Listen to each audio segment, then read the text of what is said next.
hopefully. Okay. Thanks everyone for coming tonight. Thank you especially to Kathy and the Orange Audubon Society for having me tonight. I love being able to talk about birds, and it's especially more fun when you get to talk about birds with a group of birders.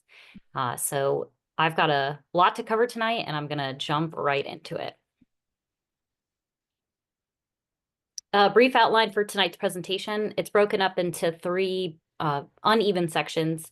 I'll start with introducing myself, my job, and what life is like on the ships. Then you'll get to see the bulk of my presentation, which is the fun wildlife that I've been lucky enough to see. And then finally, we'll wrap it up with some of the projects that I've worked on and what you should do on your first or any pelagic trip for bird or whale watching.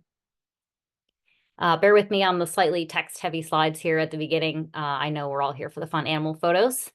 I go by many names at sea, sometimes by my official job title, sometimes by Bird Girl. But in essence, I support science that's done by the National Oceanographic and Atmospheric Administration, particularly for the National Marine Fisheries Service, NOAA NIMFS. I'll get a little bit more into my job details in a few slides, but outside of that, I keep myself pretty busy at home, as Kathy said, with all the various bird-related activities I do in Connecticut.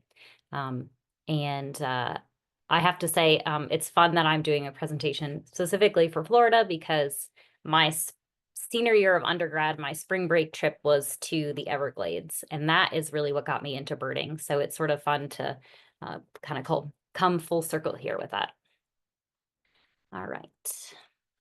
So I'm going to talk a little bit first about NOAA, which is really the reason I'm here tonight. Most of you have probably heard about NOAA, especially the Floridians, so the National Weather Service, and also the National Hurricane Center, which are divisions of NOAA.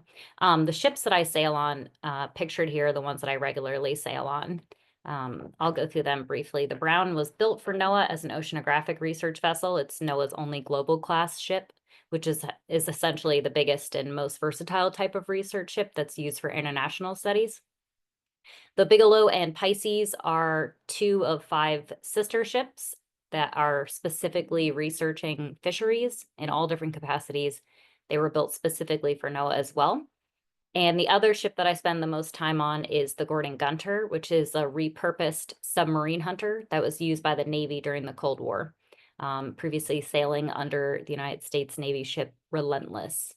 So there's a lot of different science that these boats do. I'm a very small part of it, and most of the time my work is sort of done as a side to what the main operations are.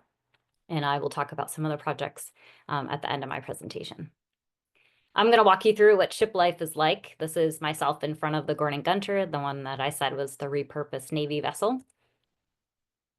And this is a quick time lapse of us leaving the Newport, Rhode Island Naval Base, where NOAA has a dock, and sailing underneath the Pell Bridge, which is, you have to go underneath it to get out into the harbor.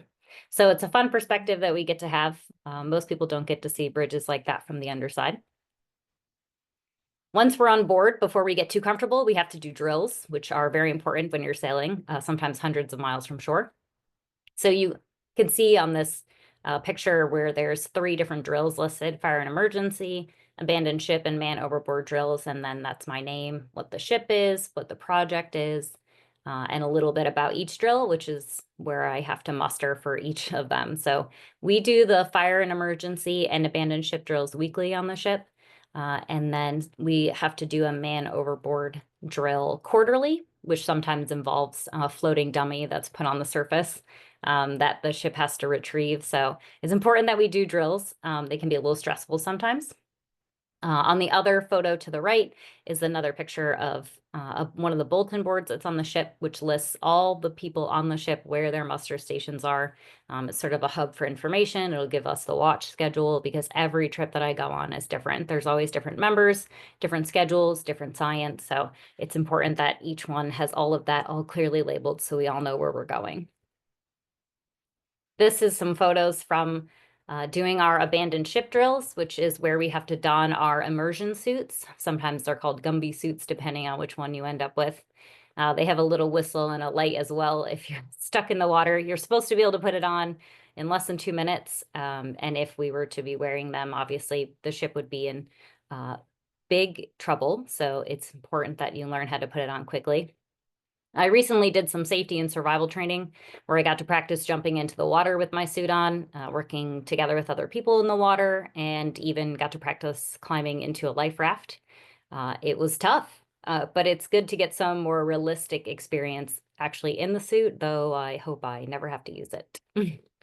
The top photo is my friend Kelsey during one of our cruises where we did an extra drill where, for example, it would be a loss of power or heavy smoke where the ship has gone dark and you need to exit from your stateroom where you stay out to the nearest exit. So it's not one that we do often, but when we have bad seas, it's sometimes something else to do while we're out.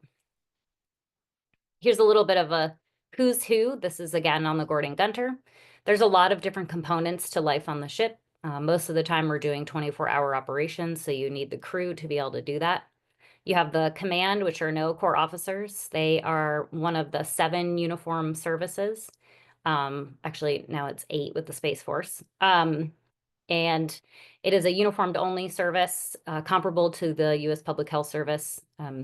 You have to have, because it's an officer only commission, you have to have a bachelor's degree in order to join. And the NOAA Corps prefers and mostly accepts candidates with science background.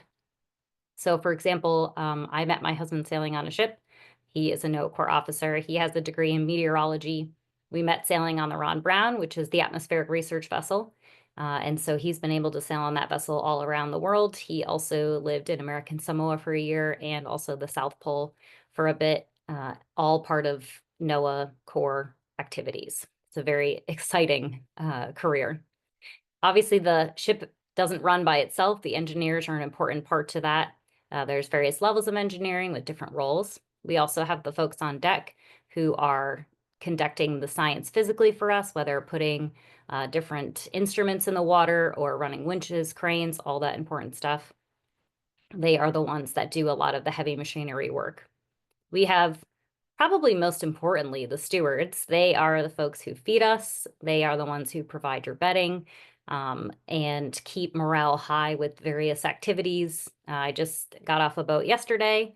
We did a little bit of pumpkin carving. keeps the morale high when things are getting tough and the weather gets rough. And then sometimes we'll have electronic techs. They all are also important because they're the ones who keep the Wi-Fi running on the ship. This is from an early cruise. I think it was in early 2021, right after we started sailing. So you can see all the science folks down here, and we all have our masks on. That one's me. So our usual day will look something like this. This is a plan of the day. It will list what time things are at. It will list what kind of projects we're doing. It'll list the meme of the day, which is also very important. And it'll kind of give an idea of what that day is going to look like, because like I said, every day is different. Quick look at some of the rooms that I've sailed in before. So on this side here, we have the Gordon Gunters, which is, again, that Navy ship that was repurposed. I'm sorry, this is the Bigelow, actually. This is the one that was built for science. So you have bunks. Everyone in the room, which is usually 2, sometimes 4, has a shared head. This is on the Ron Brown down here, a little bit more snug in the bunks, but you have your own little space there. Obviously, they use very high-tech equipment here to keep things contained in rough seas. And then this is another look at the sort of back facing the door. So everyone has like a little locker, like I said, shared head on these boats, and it's a nice little space. This is on the Gunter. Because this is a repurposed Navy vessel, there's a little bit more room in the staterooms, and sometimes you don't have to have a roommate. You can see this bed that folds down actually from the top. And then you have your sink over here, and then looking back going the other way, and the heads are shared on this boat. Thankfully, they've replaced the carpet since this photo, which it was a little rough. It might have been the original carpet, but it's still a lot nicer than I think some people realize. There are some other things to do around the boat when we're not doing science. Most of them have a little movie room, which we get these Navy DVDs. Well, they're on SD cards now that have movies that have been just released. Nowadays, we have Starlink out on the ships. So we are able to stream things which we weren't able to do before, but some cruises are more social than others. A lot of the marine mammal cruises have a lot of scientists that are doing the same job. So we like to play card games, like for example here out in the galley. So it can be pretty social depending on what the cruise is.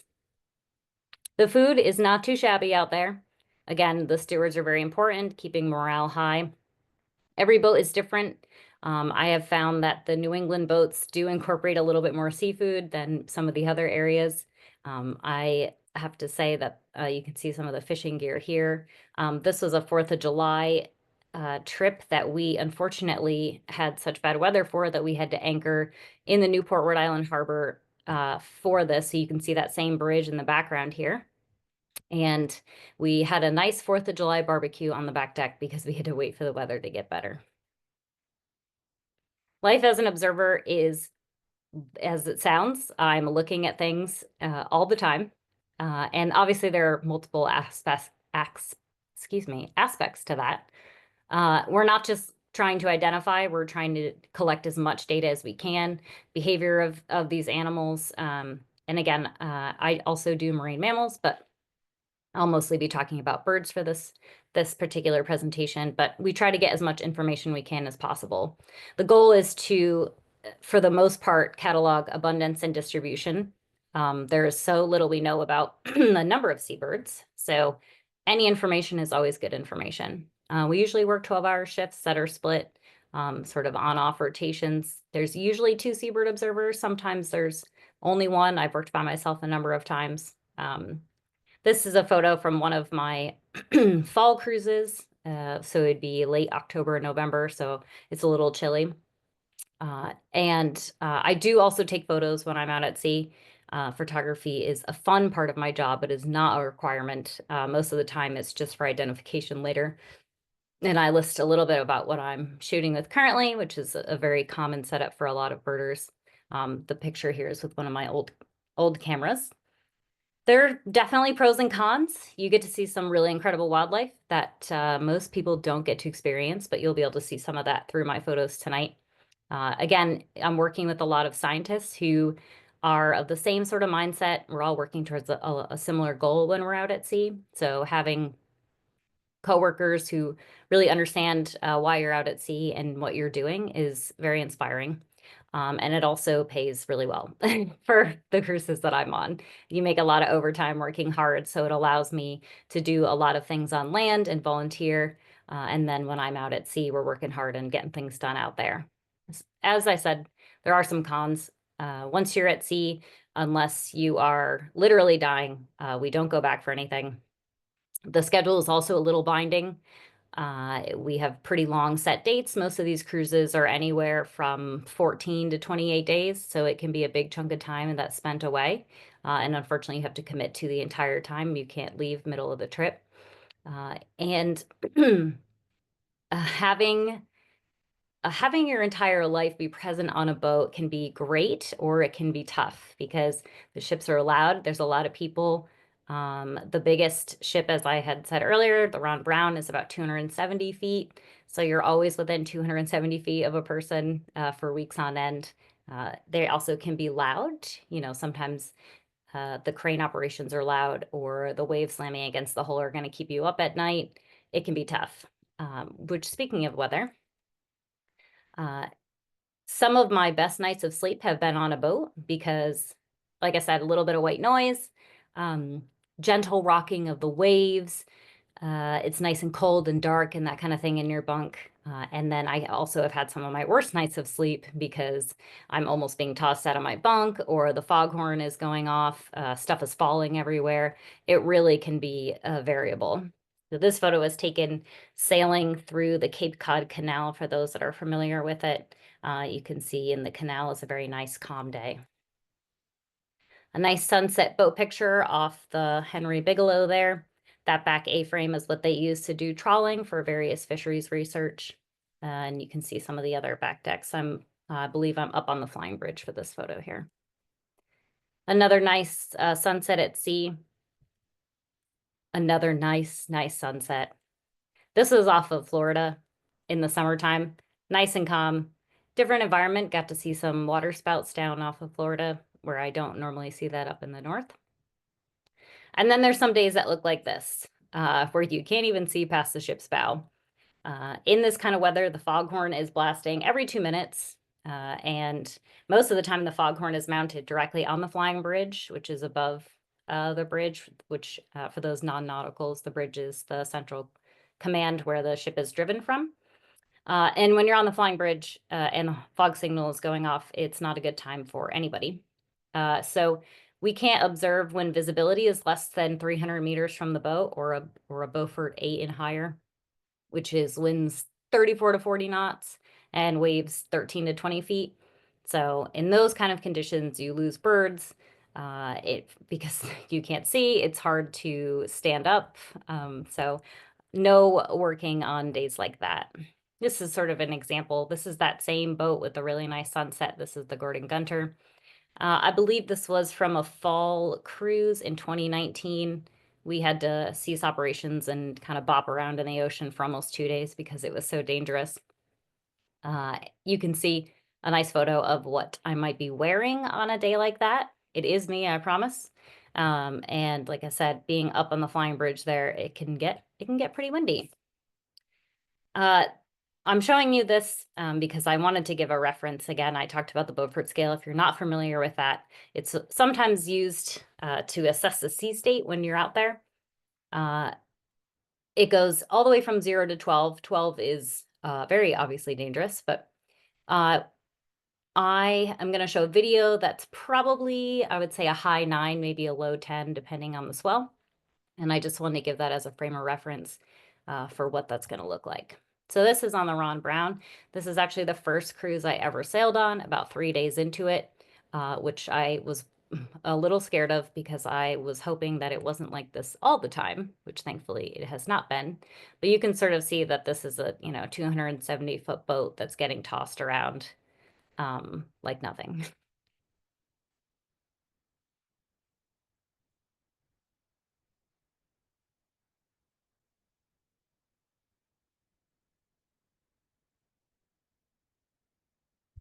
So again, just for reference, that was probably a high 9, low 10. I'm not sure what the winds were at the time. I wish I had recorded, but it was certainly a strong gale with lots of winds, and they were cresting over each other, as you probably saw in that.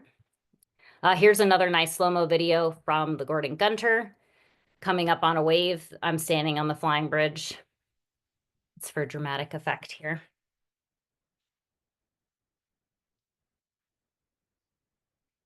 So moving on, we're going to go through some of the fun stuff that I've seen. Lots to look at. Here is great shearwater. I'm named most of the birds for those that are not familiar. But if someone isn't sure what something is, please just let me know and I'm happy to jump in and let you know what it is. Let's see.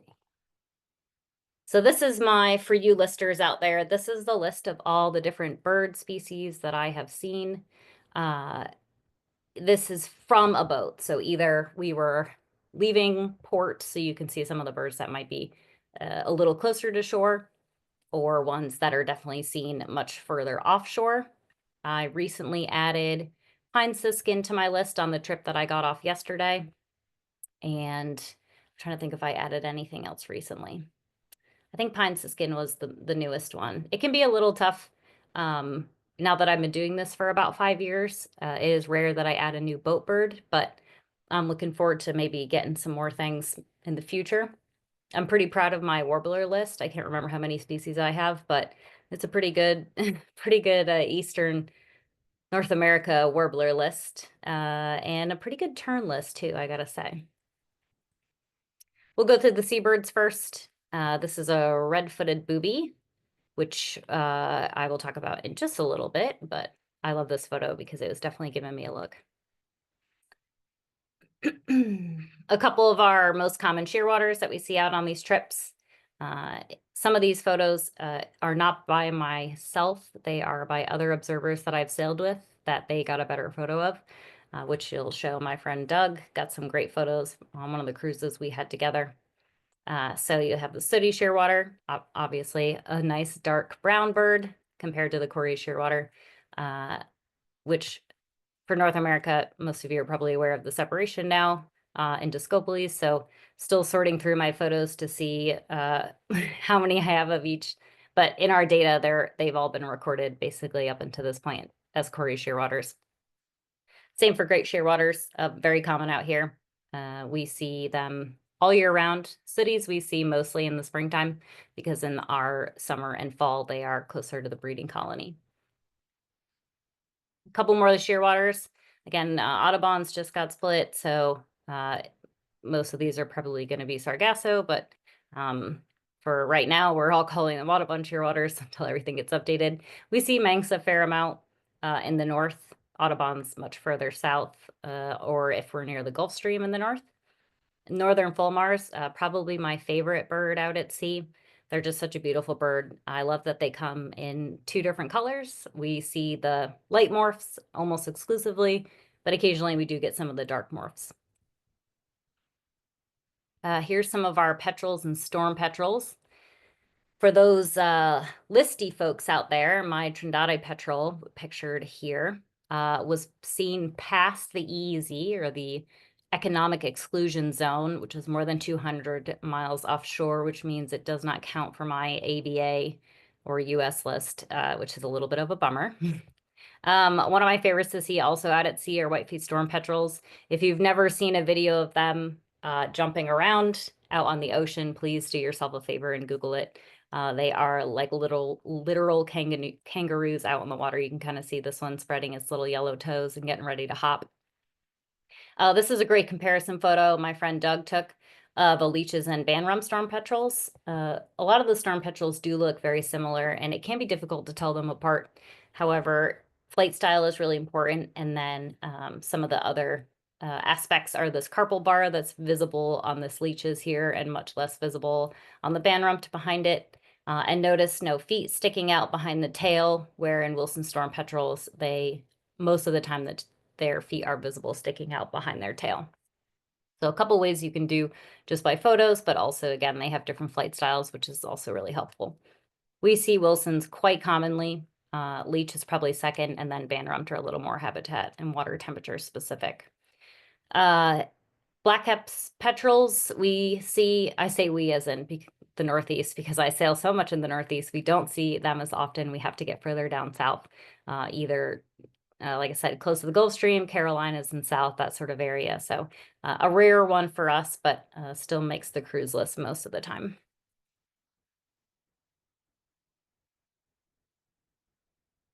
Some of our fun birds out at sea are skuas and jaegers, the kleptoparasites of the sea. We'll go through a few of them here. So we see both light and dark parasitic jaegers. I see a lot more lights than I do darks, but there's a couple photos here for you to check out. Pomeranian jaegers are also a nice big bird that we see pretty often. I would say I probably see Pomeranian the most, followed by parasitic. Longtails are much more rare for us. And I really love this comparison photo. Albeit grainy, it is a good size and proportion comparison for longtail jaegers and parasitic. And it's kind of fun to see a jaeger parasitizing another jaeger, which has a little snack you can see here. South polar skuas for us are more of the more common species because they are spending most of the time with us when they are not in Antarctica, as the name implies, which I'll talk a little bit about in just a second. But we see South polar skuas mostly throughout the year, and then in the fall they can be replaced by great skuas who are done with their breeding season and have come further south into the North Atlantic, which can make separation a little bit difficult for them. There's still lots to discover with skuas and their aging and molt patterns, but we do the best we can with the views that we get. I'm going to spend a little bit of time talking about this particular one because of this right here. This is a band on a South Polar skua, A419, that Liam Waters and I saw earlier this year on a summer ecomon. I believe it was in August. Thanks to some top-notch networking by our friend Kate Sutherland, we have learned that this bird was banded on Barton Peninsula King George Island, which is off the coast of Antarctica, back in 2018, January 28th, 2018, by the Korea Polar Institute. It is great that we were able to find out that information because the banding lab never got back to me with what the report was for the band. So we had to get a little creative with our investigations. But it was banded as an adult in the breeding colony, and its mate was banded at the same time as well, A424. So given the 6-ish years it takes skuas to reach maturity, this bird has to be at least 12 years old. It was actually seen in the breeding colony earlier this year, I think back in February, with its mate, and they attempted to nest together, but were unsuccessful. So hopefully it has better luck this breeding season, which begins shortly. They breed from November to February. So hopefully our friend is able to get back down to Antarctica and repeat that cycle all over again.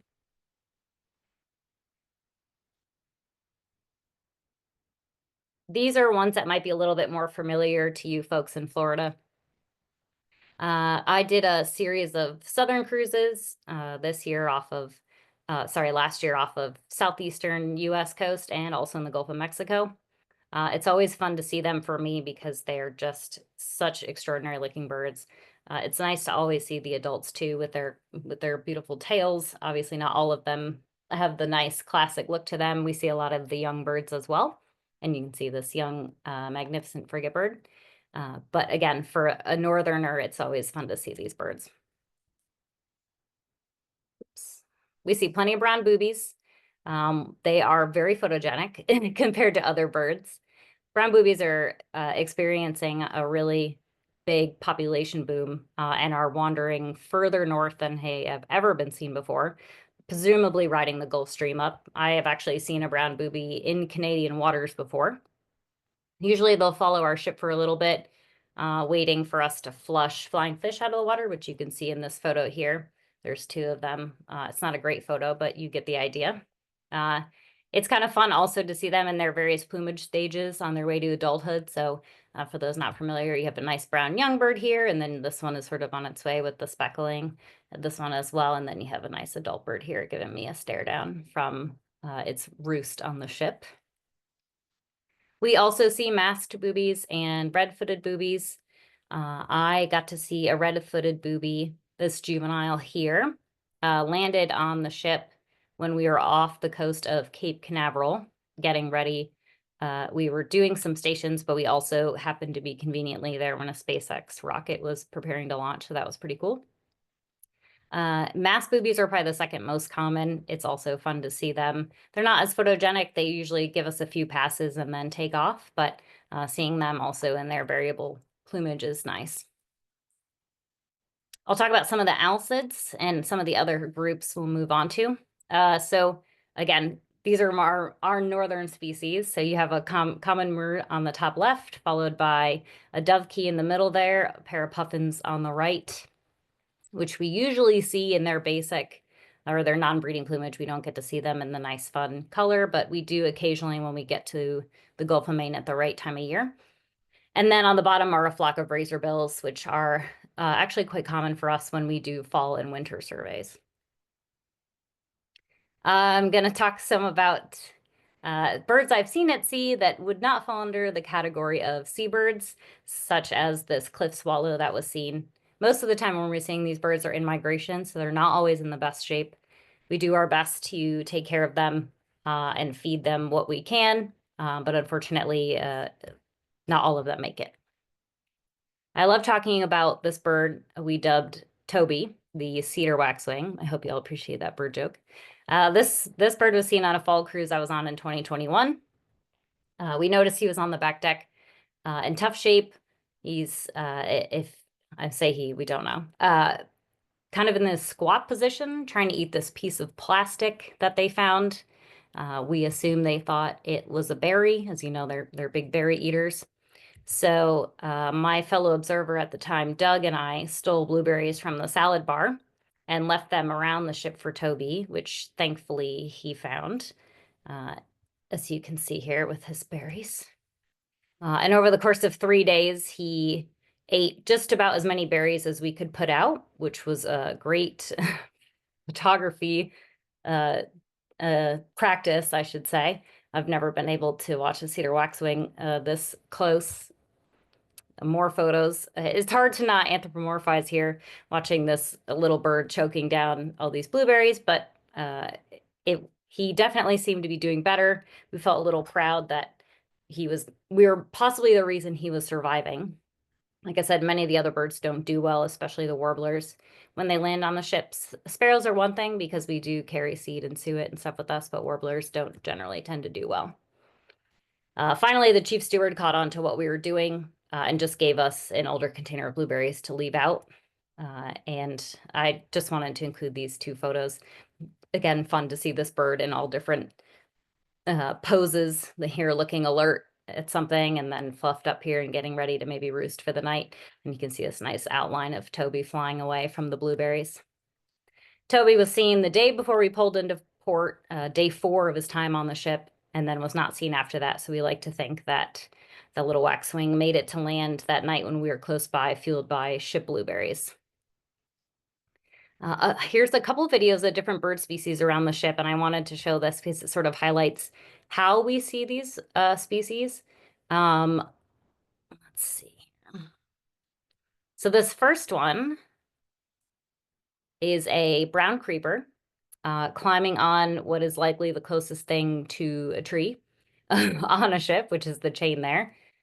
This is a golden crown kinglet that was on the flying bridge with us. That's my camera.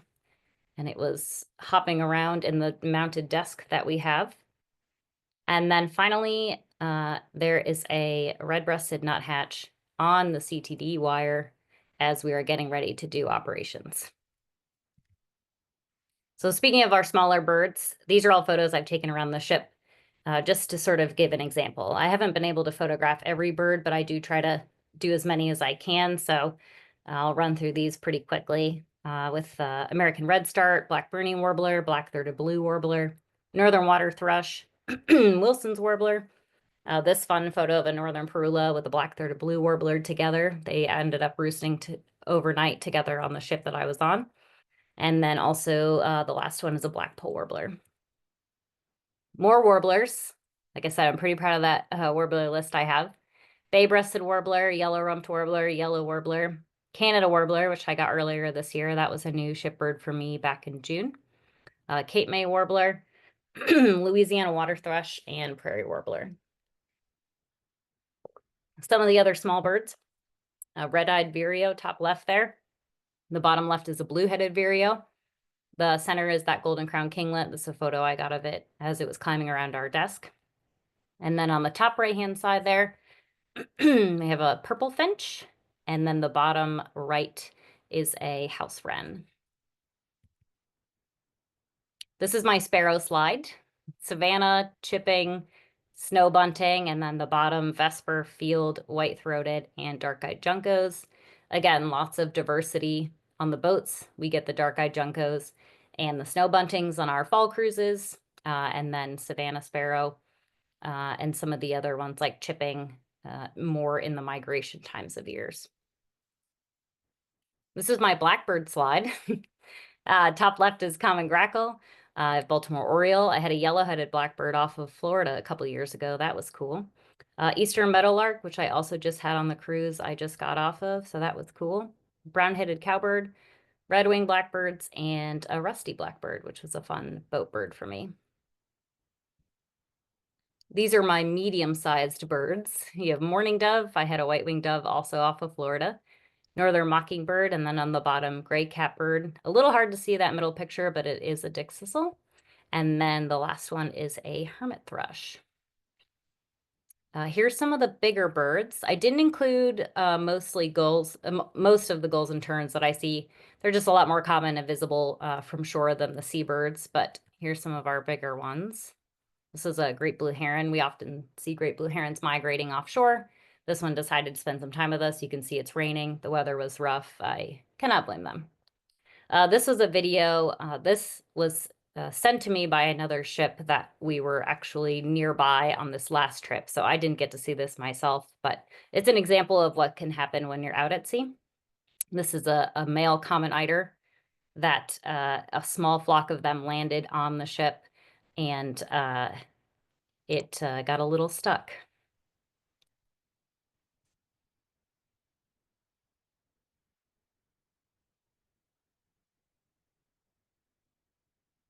They are quite awkward on land.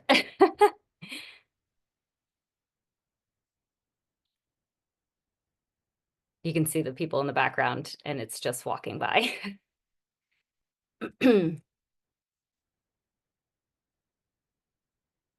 Here's some of the other water-based birds I've seen. Spotted sandpiper, cattle egret, again, great blue heron. Bottom left there is black-legged kittiwake. I wanted to include that one because I feel like that's a good pelagic type of bird. I've seen plenty of bridled and sooty terns. I have this nice bridled tern doing a signature standing on an object. My one brown naughty photo, they really don't give us the time of day when we're out at sea. So this is the best photo I can muster of birds like that. And then actually a new bird, I forgot about this one, a new boat bird for me this past summer was a least sandpiper. Nice yellow legs making an appearance in that photo. I love this photo I took of a spotted sandpiper a number of years ago. It was just sort of standing, basking on all the way forward on the ship's bow. And again, I'm trying not to anthropomorphize, but it just seemed like it was having one of those moments where you find yourself in a situation and you wonder what choices you've made in life that have brought you to where you are in that particular moment. And I felt like it was having one of those moments, given that we were at least 100 miles offshore on the edge of the continental shelf. Here are some of the raptors I've seen. Peregrine falcon with the nice American flag in the background that I took on one of the ships earlier this year. Ospreys, I'm sure you're all familiar with. We had a northern saw-whet owl land on the ship last fall.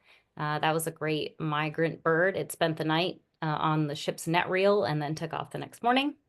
Merlins are another common offshore migrating for us during the right time period. This one I wanted to highlight.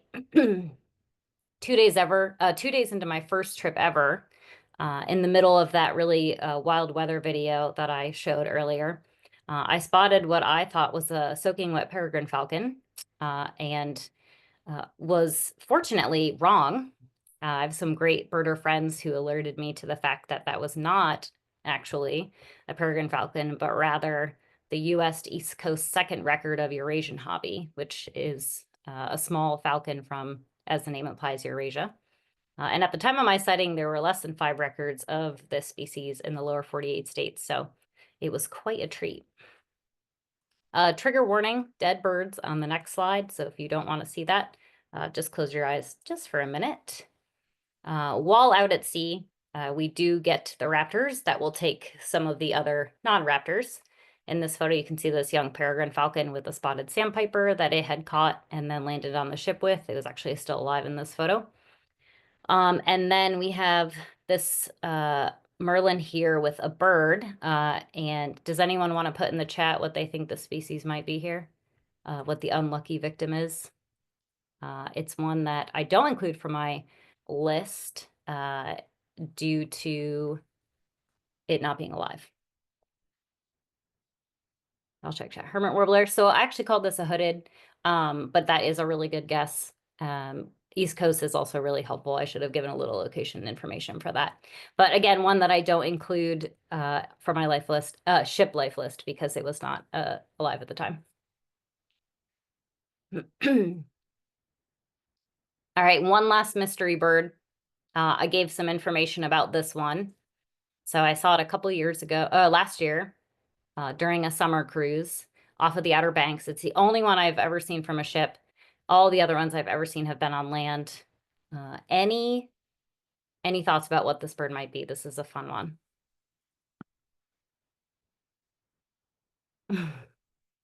It is not a penguin. Any guesses?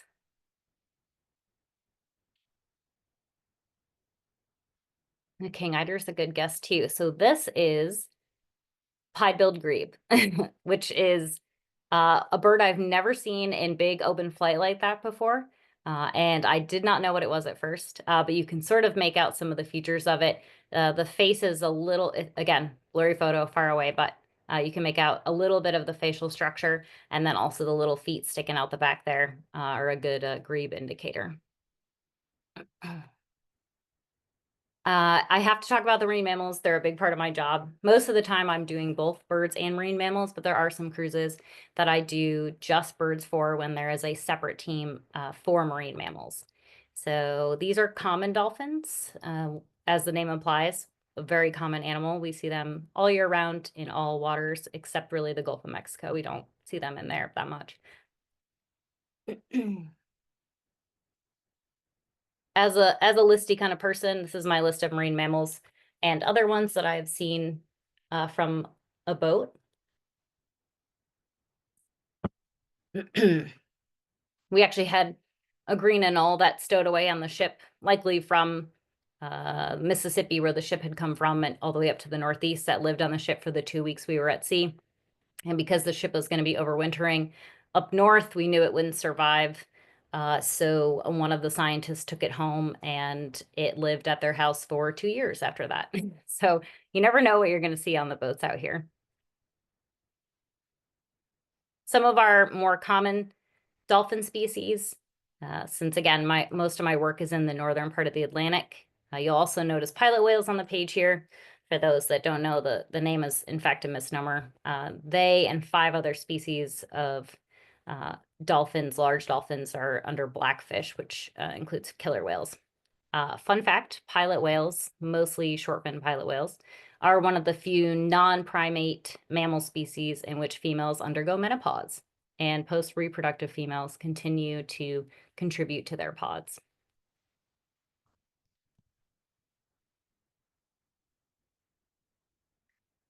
Some of the other dolphin species that we see, some of the more unusual ones, the ones seen here are a little more habitat specific or are not as widespread.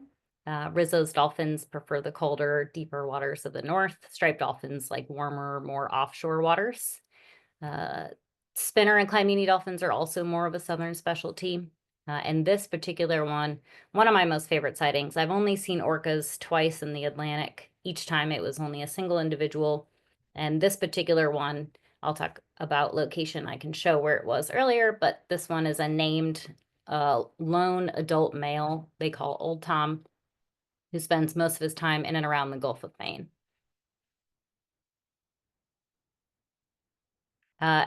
Another cool thing that we sometimes see at sea, this is a photo of a common dolphin, but if you look closely, you can see here and here, they don't have the typical pattern because they are partially melanistic, which is not unusual in common dolphins. I've seen it a few times, but it's always fun to see and something that doesn't happen all the time. But the melanistic variations come in a bunch of different patterns, so you can see even these 2 dolphins are not identically patterned. Here's a quick video of Pseudorca, which are also called false killer whales. They're a species of large dolphin found mostly in the tropical regions of the world. We saw these, I believe it was off of Hatteras, Cape Hatteras, about 100 miles. They are in the blackfish family, as I mentioned earlier, with killer whales, but their closest relatives are actually Rizzo's dolphins and pilot whales. Fun fact, pseudorcas have been known to hybridize with bottlenose dolphins, and they produce viable offspring, which they call wolphins. Yep. Obviously, we see a lot of the big whales out there as well. Unfortunately, my whale photos are pretty generally subpar because this is the view that I often get. It's important to remember that I'm not working on a whale watching boat that's approaching these animals. We only approach them if we're under permit to do so to specifically obtain more information about them, such as individual identifications, or if we're trying to do some tagging. Thankfully, one thing about not being able to see them up close is that it makes you a better observer because you have to identify them by a quick body in the water or by a dorsal or even by one of their blows. So it has really made me a better observer by learning from quick and specific field marks. We don't often see beaked whales out here due to their lengthy deep dives, but I have seen a couple different species on marine mammal specific cruises when we're in the right habitats. While not a marine mammal, basking sharks can sometimes be confused for one. As you can see in these two photos of the dorsal in the water, it can look like a dolphin or a shark, but they are a very large shark. And we see them pretty often on our spring and summer trips in the north, June to August. They can be a little confusing at first to identify, but they are, as I said, large. They're actually the second largest species of shark in the world behind whale sharks. One cool thing about them is their propensity to breach, especially in the springtime. It's very hard to get on camera, but I got really lucky earlier this summer and managed to get one breaching. It's thought that their breaching helps them dislodge parasites that are attached to their bodies. They're known to host a number of external parasites like remoras and sea lampreys. Some of the other sea creatures I've managed to get photos of. I'm sure you Floridians are familiar with the turtles, but they're a little more exciting for a northerner like myself. We see cow-nose rays probably the most commonly out there, but I did manage to get this photo of a pretty large Chilean devil ray that went by. We also see giant ocean sunfish, mola molas, a lot, especially during the summertime. And then in this fun photo on the bottom right-hand side, I had seen this green turtle a pretty far distance from the ship. You can see the photo's a little blurry. And I couldn't quite get an ID on it. For something seemed off about it. There was legs in the air and it was a little confusing. And I realized that it was actually two turtles making more turtles out at sea. And that's why it was a little bit hard to identify at first. I'm probably preaching to the choir with this audience. But if there's one thing I can get you to think differently about going forward after this talk, it's to think twice before you buy balloons again. I can't tell you the number and diversity of balloons I have seen out on the ocean. You name it, I have seen it. Everything from congrats grad balloons, engagement, wedding balloons, after every holiday, 4th of July, Mother's Day, birthdays. The number of frozen balloons I have seen alone. And I actually just saw I keep a balloon life list, of course. I saw a Paw Patrol balloon on my last trip. We do try to get them when we can, but being on giant research vessels makes it difficult to pick up some of the balloons. And we see both the rubber and the latex ones, latex and the mylar balloons out at sea. This one is an example of one that I think looks close enough to a jellyfish that a leatherback turtle might accidentally take a bite of and get entangled in. So in short, again, I'm probably preaching to the choir here, but consider other gifts to celebrate occasions with friends and family for. A quick last few highlights from different projects and a couple tips and tricks for being out on the open ocean. So let's just take a moment to appreciate NOAA and its many acronyms.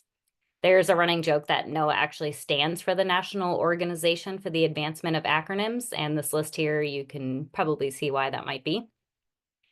This AMAPS or GOMAPS too are also particularly for marine mammals, so I get to do birds only on those cruises, which is a lot of fun. I do ECOMONs or ecosystem monitoring cruises the most.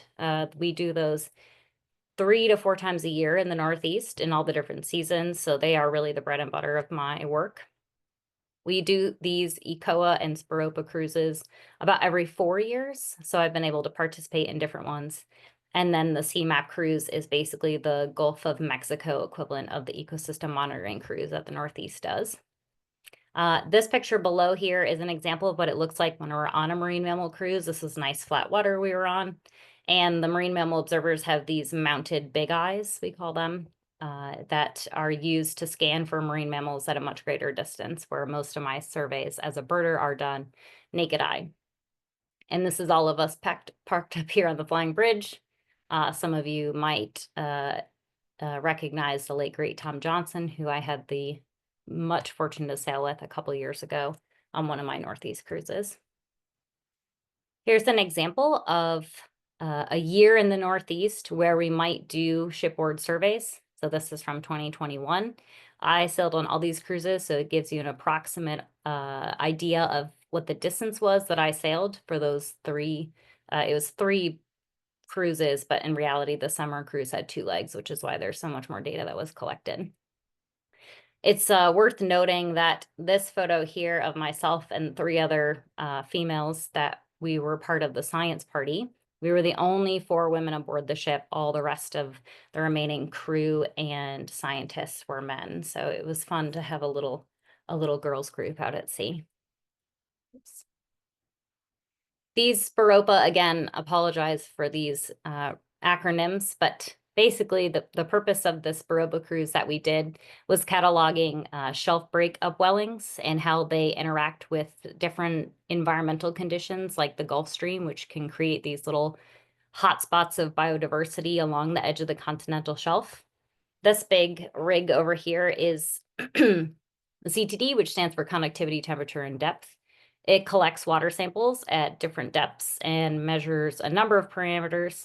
And we also had this over here, which is a REMUS, again, one more acronym, Remote Environmental Monitoring Units, which are these sort of low-cost, autonomous underwater vehicles, mostly that I've worked with have been with Woods Hole Oceanographic Institution, and they operate it with just a simple laptop computer, which is wild. The ECOA cruises are specifically designed to obtain a snapshot of different parameters and production rates as they relate to ocean acidification. We did some very deep CTDs up to 6,000 meters down, collecting water at the different depths. Those stations, when we stop to collect water, can take 5 or 6 hours because it takes a while to get to that depth, lowering this down there. These cruises tend to be larger. I think we had about 30 scientists for that. I love this photo up here because this is an example of one of those cruises. When I sail on those cruises where they talk more about oceanography, some of it is unfamiliar to me, but brown boobies were very unfamiliar to this particular group of scientists. So this is me sort of explaining what that was to the different oceanographers. Let's see. So this ECOA cruise was one of my favorites that I did because of the distance that we traveled. So over the course of 2 months, September and August of 2022, in August, we did the Northeast, which included the Gulf of Maine. You can see offshore Nova Scotia here, and then by some of the canyons and seamounts. We briefly went into the Bay of Fundy. So this little dot right here is approximately where I saw Old Tom, that orca I told you about earlier. And then in September, we did the lower half, which includes Florida. I saw the red-footed booby pictured earlier off Cape Canaveral, and that was the one that ended up spending the night on the ship. As promised, a few tips and tricks for going out on a pelagic. This is, again, probably familiar info for those who have been out before, but for those who are looking to take their first trip out on the open ocean, a few things to keep in mind. Don't be a hero. Take the meds. I prefer meclizine, which is bonine or non-drowsy Dramamine, basically, because regular Dramamine makes me way too sleepy to function on a boat. And speaking of sleepy, getting a good night's sleep the day before can really make a big difference in whether you get seasick or not. Make sure you're well rested because your body does a lot of micro adjustments, even in calm weather, and it definitely will tire you out, which can trigger seasickness in some folks. Staying outside and therefore bringing the right gear and being prepared for that can help keep you upright. Keeping your eyes on the horizon is always helpful. As you saw earlier, some of the fog that we encounter at sea makes that impossible.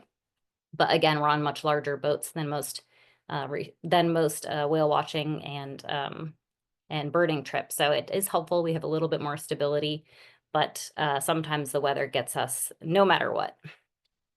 One tip that I particularly want to say is know what you're looking for out there. It can be hard to identify seabirds if you haven't seen them before. So knowing what you might see and brushing up on it ahead of time can make it easier to spot them and identify them because they don't always stick around. Most of the seabirding trips will chum, which definitely helps bring in birds close. That we don't do that on our boats, so I don't always get great views, but knowing what the options are can definitely help if you haven't seen them before.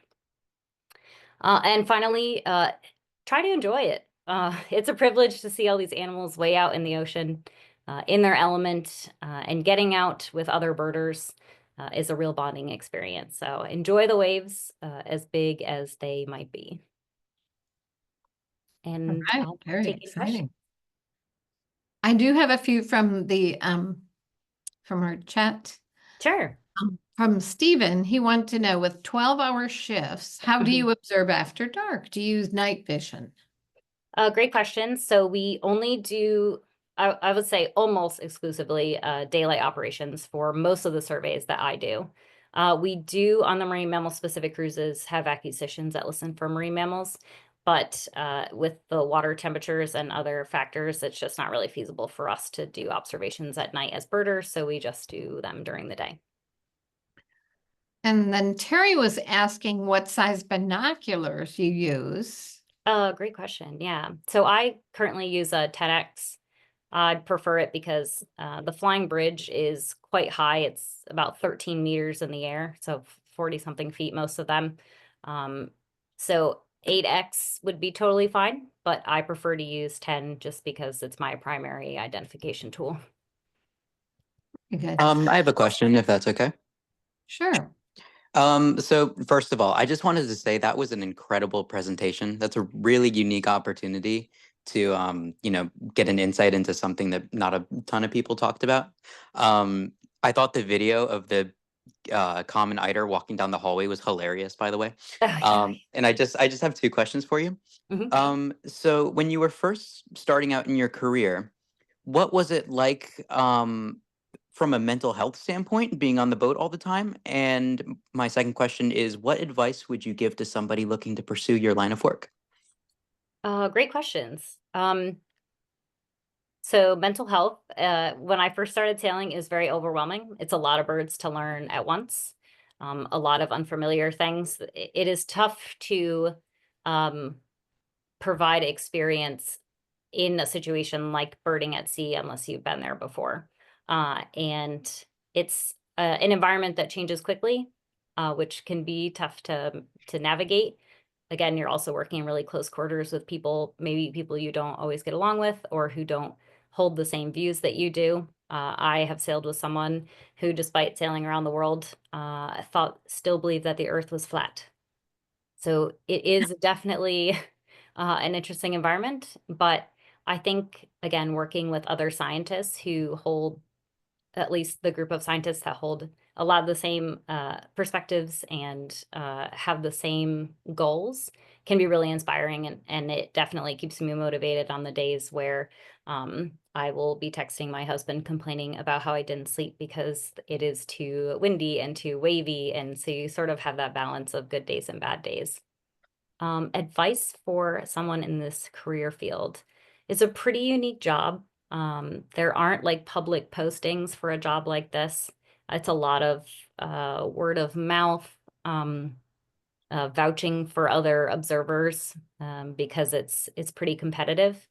I had to volunteer for my first cruise to sort of be vetted for my identifying abilities. So that was nerve-wracking.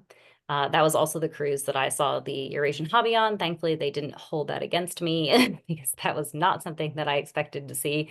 Was not prepared to see that. But I think getting as much experience as you can from like pelagic trips is definitely important.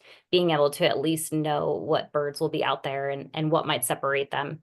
The other thing that I would say is a lot of people who I work with, either as other observers, especially in the marine mammal field, started out as protected species observers, which is a much easier field that's immediately adjacent to what I do. Most of protected species observers are working in mitigation for the offshore energy industries, mostly gas and oil, but as that's sort of moved towards wind energy, they are required by federal regulations to be on vessels that are either surveying for potential spots to develop or are undergoing surveys after they've been built. And most of the time it's marine mammal observing, but it is well-paid experience at sea on a ship looking for animals. So again, there's a ton of PSO work out there. There's always jobs. They're always hiring because again, they're federally mandated. So a lot of boats still need observers. But I have to draw the line somewhere about how much time I spend offshore. So I choose again to do NOAA over some PSO work, but I've also done some PSO work. Thank you so much. Nope. Yes, very good. Other questions? Delcy was wondering, are you basically in U.S. waters? Yes, almost exclusively. Because I'm on U.S. research vessels, most of the research we're doing is U.S. based. There are a few where we'll go past the EEZ. I've been in Bahamian waters before, but for the most part, we're in U.S. waters doing research for the U.S. government. Very good. And Deborah did ask the one that you just answered for Alex about getting a job on the survey, so we'll skip that one. But Libby wanted to know, what is your next adventure? Oh, that's a great question. I will be spending, thankfully I have the holidays off, but in January and February, myself and other observers are doing a marine mammal specific cruise in the Northeast, which will be from waters south of Massachusetts to the Carolinas, specifically doing marine mammal surveys for the Navy. So it will be myself and another birder, and then a whole team of marine mammal observers and acousticians, and also some folks collecting plankton data, doing, I think it's about 50 days between January and February on 2 legs. Ooh, very cool. That'll be fun. Delcy also And said cold. great presentation, very awesome. Thank you. Another question is from Carol. Did you ever try to digiscope photos through the long-range mounted viewers? Yeah, so it's very hard to do so because they're not gyroscopic. So it is hard to hold a device and do it. Though I have gotten some videos of some of the faraway birds, but in reality, they're almost too high powered for us to use. I think they're 60x. So it would be quite a range to be able to pick up a bird and then also make sure it's close enough to get a photo of it while it's moving, because most of the time you can't see if it's sitting on the water and you're looking at that distance, you won't be able to see it with the waves. But I certainly do try to get ones through. We have what we call little eyes, which are a 20x Zeiss image stabilizing binoculars that they provide for us for rough conditions. I don't like using them because using a 20x in rough seas can make me feel not super great, but they are a little bit easier to use, like with the binocular, one of those attachments that you can get. Very cool. Stephen wanted to know, are there any recommendations for birding at sea books, like reference books? He's going to be cruising from Lisbon to Cape Verde. Oh, great. Across to Recife, if I'm saying this right, Brazil next month, and trying to figure out what I should be looking for, where I will be. Yeah, that's a great question. So internationally like that, I'm not as familiar with what might be a better, obviously Steve Howell's books about seabirds, the new edition came out recently, within the last 2 years, is a great updated version of it. It's a little big to carry at sea, but it's certainly worth, actually,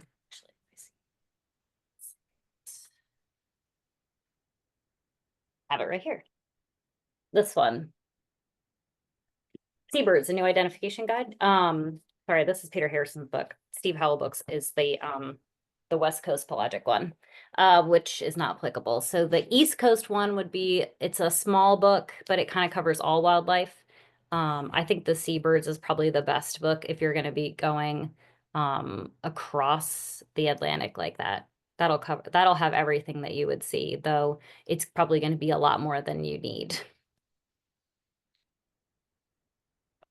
And Tara said you are very inspiring. Thank you for the presentation. Thank you. And Emily says, fascinating program. Thank you so much. Great, you're welcome. I really enjoy, like I said, talking about birds, and it's great to do it with other We birds. love listening to it. Christiana said, impressive presentation. Thank you. Thank you. And Iris said, thank you. Enjoyed the presentation. Carol said, fascinating presentation. Thank you so much for sharing your knowledge and experiences with us. And thank you for Orange Audubon for hosting it. So thank you, Carol, too. And Libby said, thank you. The photos were amazing. I felt like I was on the ship with you. Okay. I hope you didn't get seasick. I like to show the good and the bad weather out there. I particularly like the ones where it's like, you're like, here's pictures of birds. And I'm like, wait a minute, I don't see anything. And then you zoomed in. That was pretty awesome. Just kind Yeah. of Yeah. so. Most of my looks aren't great, but that's sort of the gist of it. Yeah. All right. Any other questions? I mean, this was very fascinating. I think any of us, I mean, I've only been on one pelagic and it was awesome. I mean, but I would probably do it again. Where was it out of? Okay, Deborah, you might have to help me. It was out of Half California. Moon Bay, wasn't it? With Half Oh, Moon Bay, nice. that's it. Half Moon Bay. 35 miles out to that Pioneer Canyon. Mhm. Continental Ridge, yeah. Yeah, that's one of my goals for the next year or so is to do some pelagics because I mostly work for the Northeast and Southeast Fisheries Office, so it's pretty much just the Atlantic and the Gulf of Mexico. The West Coast has a much smaller pool of observers because they only have Southwest Fisheries, which covers the entire coast. But I'd like to get out and do some fun pelagics where I can enjoy the birds and get maybe some better photos because we can actually chum in the water and see some of them up close. So it's a goal of mine to get to the West Coast and do some fun birding out there. Yeah, it was fun. It was very good. That's where I got my red foot. I have to move off his red foot. Yeah, But nice. Yeah. although, as you could tell, this was actually in the marina. So it was kind of a lazy bird. But Yeah, that red-footed was the only booby, other than maybe one or two of the probably at least 100 brown boobies I've seen. The red-footed was like one of the few that actually spent the night in the ship. We don't get that very often because we don't have anything to offer them. yeah. All right, very good. Well, thanks you again. Yes, thank you. And everybody, thank you for coming. Thank you so much for having me. It was great. Oh, it was fun. A great presentation. Very fun. Thank you. Well, take care, everyone. All right. Thank you. Thank you, everybody. Thank you for joining us.